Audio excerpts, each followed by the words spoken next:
Okay, so good day everyone. I am Mary Jane Diskertin. I decided to pursue this master's degree because I want to continue my professional development and expand my knowledge by learning new things. I also look forward to meeting and listening to professionals as I believe their expertise and experiences will help me grow both personally and professionally. Furthermore, pursuing my master's will help me enhance my knowledge and qualifications, which will be beneficial for my career advancements and future promotion. So I am going to discuss today the topic sustainable urban planning and design, compact cities under urban development and sustainability in the Philippines. Rapid urbanization in the Philippines has caused challenges such as traffic congestion, overcrowding, pollution, and limited green spaces. So to address these issues, sustainable urban planning focuses on creating cities that are efficient, inclusive, and environmentally friendly. One important approach is the compact city, which promotes higher density development, mixed land use, walkable communities, and efficient public transportation. So this helps reduce urban sprawl, improve access to basic services, and support sustainable development in highly urbanized areas like Metro Manila, Cebu City, and Davao City. Sustainable urban planning and design. So it is the process of developing and organizing cities in a way that meets present needs without compromising the ability of future generations to meet their own needs. It focuses on creating communities that are environmentally friendly, economically productive, and socially inclusive. So this includes proper land use, affordable housing, reliable public transportation, green spaces, and disaster-resilient infrastructure. It also promotes reduced pollution, less traffic congestion, and equal access to services such as education, healthcare, and employment. So the goal is to build cities that are productive, environmentally friendly, and sustainable for everyone. Okay, so sustainable urban planning and design main goals. Okay, so first, to protect the environment. So sustainable urban planning aims to reduce pollution, conserve natural resources, and promote the efficient use of land, water, and energy.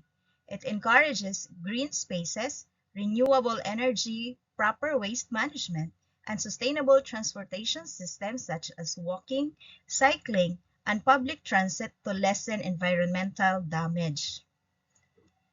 Second, to improve social well-being. So it focuses on providing safe, healthy, and inclusive communities where people have access to affordable housing, education, healthcare, public spaces, and essential services. So it ensures that urban developments benefits all citizens and promotes equality, and a better quality of life. Okay, third, we have here supports economic growth. Okay, sustainable urban planning helps create productive and resilient communities by encouraging job opportunities, efficient infrastructure, business development, and long-term investments. So it ensures that economic progress does not harm the environment or exclude communities, but instead contributes to lasting prosperity for present and future generations. Okay, the urbanization challenge in the Philippines. Urbanization in the Philippines has brought rapid growth and development, especially in major cities, but it has also created many serious challenges. As more people move to urban areas in search of better jobs, education, and opportunities, cities often struggle to provide enough housing, transportation, healthcare, and basic services. So this leads to problems such as traffic congestion, overcrowding, pollution, informal settlements, and increased vulnerability to disasters like floods and landslides. So these urbanization challenges show the need for effective planning and sustainable solution to ensure that city growth improves people's lives without harming the environment or future generations. Urbanization in the Philippines brings many challenges that affect the quality of life of people living in cities. First is rapid growth. So over half of the Philippine population now lives in urban areas, straining existing infrastructure. So rapid growth refers to the fast increase in population in urban areas as people move from rural communities to cities in search for better jobs, education, and services. This sudden growth often puts pressure on housing, transportation, healthcare, and other basic services, leading to overcrowding and informal settlements. Second, we have climate vulnerability. Sprawling concrete limits natural drainage, exacerbating urban flooding during typhoons. So it means that climate vulnerability is a serious concern because many cities in the Philippines are highly exposed to floods, typhoons, rising sea levels, and extreme heat. Poor drainage systems, lack of green spaces, and unplanned development make urban areas more vulnerable to natural disasters and the effects of climate change. Third, the commuter crisis. So unchecked sprawl has led to severe traffic congestion, costing the economy billions of pesos daily and robbing Filipinos of hours of personal time. So the commuter crisis is also a major problem caused by heavy traffic congestion, limited public transportation, and inefficient road systems. So many people spend long hours traveling to work or school every day, which affects productivity, increases stress, and reduces time for family and personal well-being. Fourth, we have horizontal expansion. So the traditional preference for gated subdivisions has pushed housing farther away from urban cores, creating massive transit dependencies. So horizontal expansion, also known as urban sprawl, happens when cities spreads towards into surrounding rural or agricultural land. This can lead to the loss of farmland, longer travel distances, higher infrastructure costs, and greater dependence on private vehicles, making cities less efficient and less sustainable. Okay, so what are compact cities? Okay. Compact cities are an urban concept promoting high residential density with mixed land use. So it means that compact cities are communities where many people live in one area with homes, schools, offices, and shops located close together. Compact cities focus on efficient public transit networks and active mobility like walking and cycling. So they focus on good public transportation like buses and trains and encourage walking and cycling instead of relying too much on private cars. Okay, compact cities is designed to minimize travel distances between home, work, and leisure. So they are planned so people travel shorter distances between home, work, school, and recreation, saving time, money, and energy.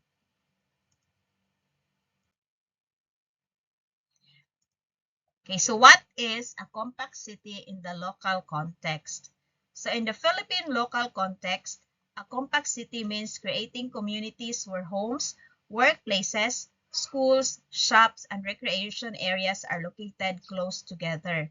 So instead of being separated into isolated single zones, it promotes high density mixed-use developments where Filipino can live, work, and enjoy daily activities within one district. So it also focuses on transit-oriented development by improving rail systems. So bus rapid transit and safe walking and cycling networks to reduce traffic congestion and make travel faster and easier. Okay, so the key features of compact Philippine city that focuses on creating urban areas that are efficient, livable, and sustainable. Okay, so first important feature is integrated townships, which maximizes land use vertically rather than horizontally. So instead of spreading development outward into farmlands and open spaces, buildings are constructed upward through mixed-use high-rise development where residential, commercial, and office spaces are combined. So this reduces urban sprawl, shortens travel distances, and makes city services more accessible. Another key feature is active transport infrastructure, so which encourages walking and cycling as safe and practical modes of transportation. So in the Philippine setting, this means providing shared and protected walkways, pedestrian-friendly streets, and dedicated bike lanes that help people move comfortably despite the tropical heat and frequent rains. So this reduces dependence on private vehicles, lessens traffic congestion, and promotes healthier lifestyles. Transit nodes. Transit nodes were also essential in a compact city. So this refers to areas where growth and development are centered around mass transit stations such as bus terminals, railway stations, and jeepney hubs. By placing housing, business, and services near public transportation, people can travel more efficiently, save time, and reduce transportation costs. This supports a more connected and accessible urban environment. Lastly, we have public open spaces. So public open spaces are necessary to balance dense urban living. So parks, plazas, and green spaces serve as the lungs of the city by providing air quality, reducing heat, and providing places for recreation and social interaction. These spaces help prevent the concrete jungle effect and improve the overall well-being of residents by making cities more breathable, attractive, and community-friendly. Environmental and climate benefits. It is among the most important advantages of compact cities because they help create safer, greener, and more sustainable urban environments. By concentrating development in well-planned urban areas, compact cities reduce environmental damage while improving resilience to climate change and natural disasters, which are major concerns in the Philippines. So first, disaster mitigation. So consolidated infrastructure is easier to equip with advanced flood control and drainage systems. So disaster mitigation is strengthened because compact cities promote planned and controlled urban growth instead of unregulated expansion into flood-prone, landslide-prone, or coastal danger zones. Proper zoning, stronger infrastructure, drainage systems, and the inclusion of green spaces help reduce the risk of flooding, heat stress, and other climate-related hazards. This is especially important in the Philippines, where typhoons and heavy rainfall frequently affect urban communities. Second, reduce carbon footprint. So less reliance on private vehicles drastically cuts local air pollution and greenhouse gas emissions. So compact cities help reduce the carbon footprint by lowering dependence on private vehicles and encouraging public transportation, walking, and cycling. Shorter travel distances and efficient mass transit systems reduce fuel consumption, greenhouse gas emissions, and air pollution. So high-density development allows buildings and utilities to use energy and resources more efficiently, supporting cleaner and more sustainable urban living. Third, agricultural preservation. Okay, so compact cities supports agricultural preservation by preventing unnecessary horizontal expansion or urban sprawl into farmlands and rural areas. So instead of converting agricultural land into subdivisions or commercial zones, development is concentrated vertically within existing urban centers. This helps protect food-producing areas, natural ecosystems, and water resources while also supporting food security and balanced regional development in the Philippines. Social and economic benefits are important advantages of compact cities because they improve daily life, strengthen communities, and make urban development more productive and sustainable. So by bringing homes, workplaces, services, and public spaces closer together, compact cities help people save time, reduce costs, and enjoy a better quality of life. So first, economic efficiency. So economic efficiency is improved because infrastructure such as roads, water supply, electricity, drainage, and public transportation can be provided more effectively in concentrated urban areas. Governments spend less on extending services to distant areas, while businesses benefit from being located near customers, workers, and suppliers. So this creates stronger local economies and supports faster business growth and job opportunities. Second, reclaiming time. So compact cities help in reclaiming time by reducing long commuting hours, which is a major problem in many Philippine cities. When people live closer to work, schools, and essential services, they spend less time stuck in traffic and more time with family, rest, education, or productive activities. So this improves work-life balance and reduces the physical and mental stress caused by daily travel. Third, community cohesion. Compact cities strengthen community cohesion by creating shared spaces where people can interact more often. Parks, plazas, sidewalks, and mixed-use neighborhoods encourage social connection, cultural activities, and stronger relationships among residents. In places like Queen City and Cebu City, well-planned public spaces help build safer, more inclusive, and socially connected communities. This sense of belonging supports both social well-being and long-term urban stability. The challenges or hurdles of high-density development in compact cities must be carefully addressed to ensure that urban growth remains inclusive, sustainable, and beneficial to everyone.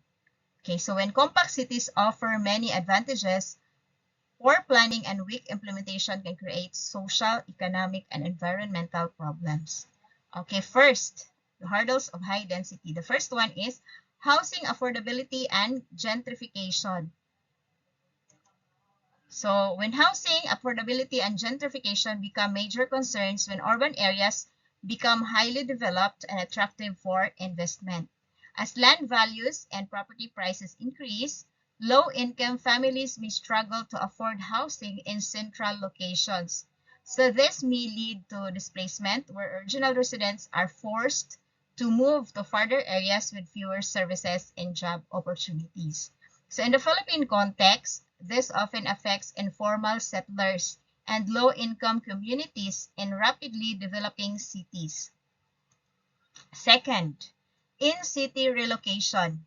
In-city relocation is a challenge because people displaced by redevelopment projects need to be transferred to safe and accessible housing within the city, not far from their jobs, schools, and social networks.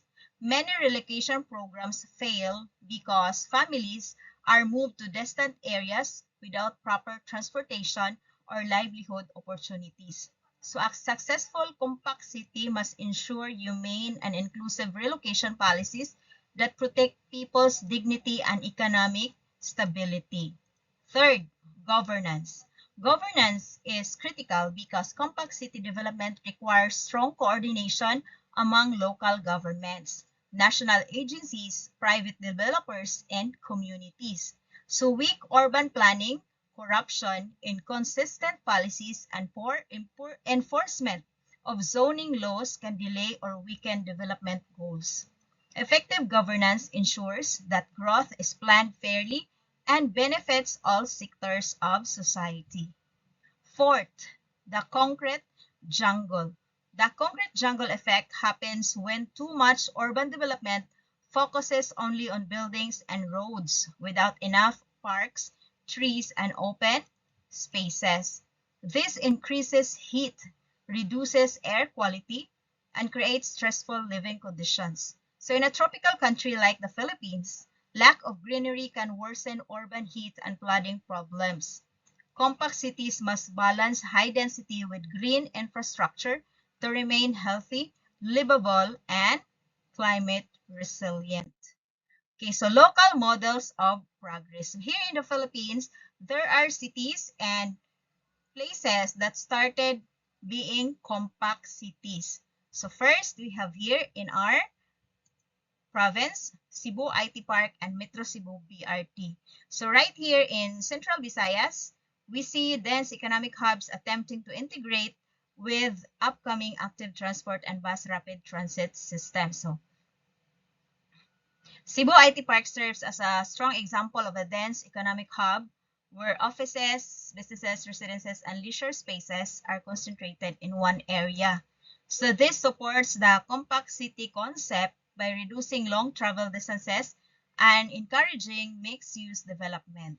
Okay, so the upcoming Metro Cebu Bus Rapid Transit or BRT system aims to improve public transportation by providing faster, more efficient, and more sustainable mobility. Together, these show how urban density and better transit can improve accessibility and reduce traffic congestion.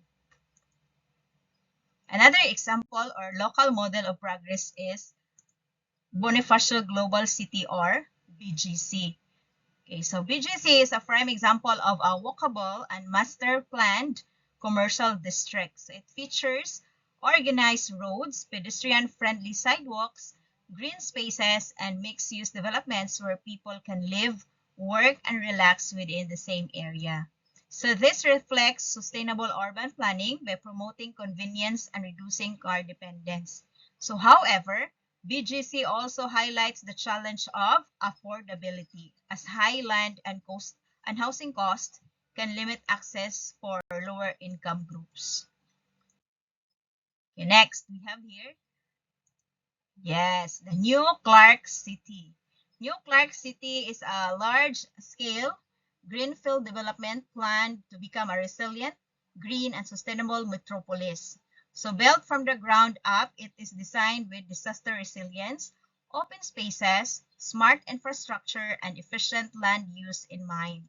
So its goal is to avoid the overcrowding and urban sprawl experienced in Metro Manila by creating a more balanced and future-ready urban center. It represents a long-term vision for sustainable urban development in the Philippines. If we have local models of progress, we also have compact cities in action internationally. So this first example is from Copenhagen, Denmark. Okay, so Copenhagen is known as the one of the best examples of a compact and sustainable city because of its world-class cycling infrastructure and strict urban growth boundaries. The city has extensive bike lanes, safe cycling routes, and policies that encourage people to use bicycles instead of private cars. So this reduces traffic congestion, lowers carbon emissions, and promotes healthier lifestyles. So it is controlled. Urban expansion also helps protect surrounding agricultural land and natural spaces. Another another compact cities in action is Singapore. Okay, Singapore demonstrates how high density living can successfully combine with environmental stability despite limited land area. So the city has strong greening policies, including vertical gardens, rooftop greenery, and well-maintained parks. It also has an exceptional public transportation system with efficient trains and buses that reduce dependence on private vehicles. So this shows that dense urban living can still be green, organized, and highly livable. Okay, another example is Curitiba, Brazil. Okay, Curitiba is famous for pioneering the bus rapid transit or BRT system, which became a model for cities around the world. The city integrated BRT directly with land use planning by placing major residential and commercial developments along transport corridors. This improved accessibility, reduced traffic, and support balanced urban growth. Curitiba proves that smart public transport planning can shape a more efficient and sustainable city. So in conclusion, compact city planning is essential in solving or addressing the urban crisis in the Philippines. So especially with the challenges of traffic congestion, urban sprawl, housing shortages, and climate vulnerability, by promoting higher density, mixed-use development, efficient public transportation, and accessible public spaces, compact cities can create more sustainable and livable communities. So, however, the success of compact city development requires strong political will, effective metropolitan cooperation, and active public-private partnership. Okay, so local governments, private developers, and communities must work together to ensure that urban growth is well planned and beneficial for all.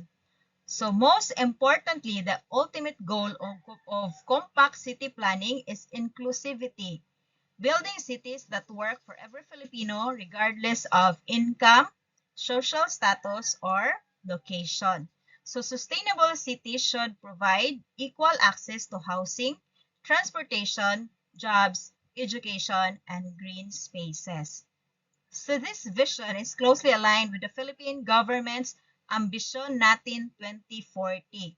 So Ambisyon Natin 2040 is a long-term national development plan that aims to give all Filipinos a strongly rooted, comfortable, and secure life. So it focuses on creating a matatag, maginhawa at panatag na buhay for every citizen through inclusive growth, sustainable development, and improved quality of life. So compact city planning supports this goal by helping create cities that are resilient, efficient, and people-centered for future generations. Thank you for watching, and I hope you learned something from my discussion.